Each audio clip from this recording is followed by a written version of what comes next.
Hey everybody, Kyle Meinke here from MLive.com, joined by Nate Atkins. It's day 2 of our positional reviews from the Detroit Lions in 2016. And today it's running back, a position group that was certainly up and down throughout the year, Nate, mostly down.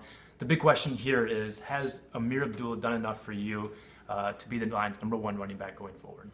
I think he's shown enough potential. I mean, has he done enough? No, because he's not been on the field so much. And so, I mean, Bob Quinn talked about you brace for injuries at that position. It's a brutal position, but I think at Ameer Abdullah's age and his size, it's a little concerning that he has been as unavailable as he's been, and they've at least got to get enough depth at that position that's like Ameer Abdullah, and they didn't have that. They had one-trick ponies behind him, you know, guys that work in the receiving game or specialized runs, but with Ameer Abdullah, I think that it's a hard question to answer based on what he's done so far. His talent dictates that he can be a #1 guy. He's really talented. The Lions rushed for over 100 yards in both the games he played. They only did it once in the games he didn't play.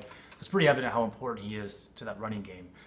The question is the health. And I go back to Bob Quinn in his season-ending press conference, and I completely agree with what he said, which was, yes, the injuries hurt us there. And that's not excuse-making. That's a fact. They were much better with Abdullah, much worse without him. But it also revealed the depth problem at the position, because injuries are always going to happen at that position. You can't just rely on being healthy, because injuries happen all over the place in football, but at running back more than anywhere else.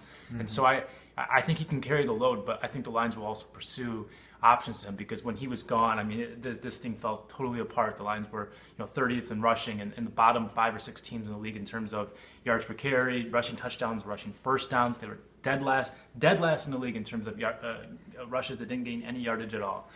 That shows a fundamental issue in terms of the running back talent, offensive line, and so forth.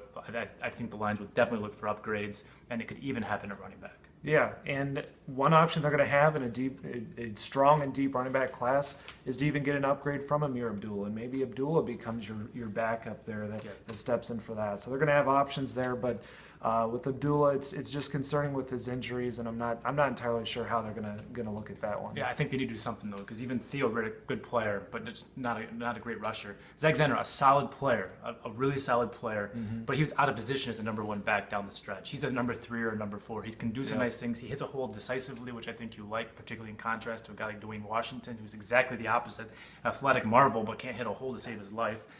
So Zenner, he can hit a hole, but he's not a big play guy, and that's what the Lions lack. They lack punch and a fear factor in the running game. That's what I think what they have to pursue, because this thing was listless, and it really hamstrung the offense and Matthew Stafford. Yeah, Stafford's never had a 100-yard rusher under Jim Caldwell, so crazy, something's got to change at some point, right? For Nate, I'm Kyle. We're MLive. Keep it right here.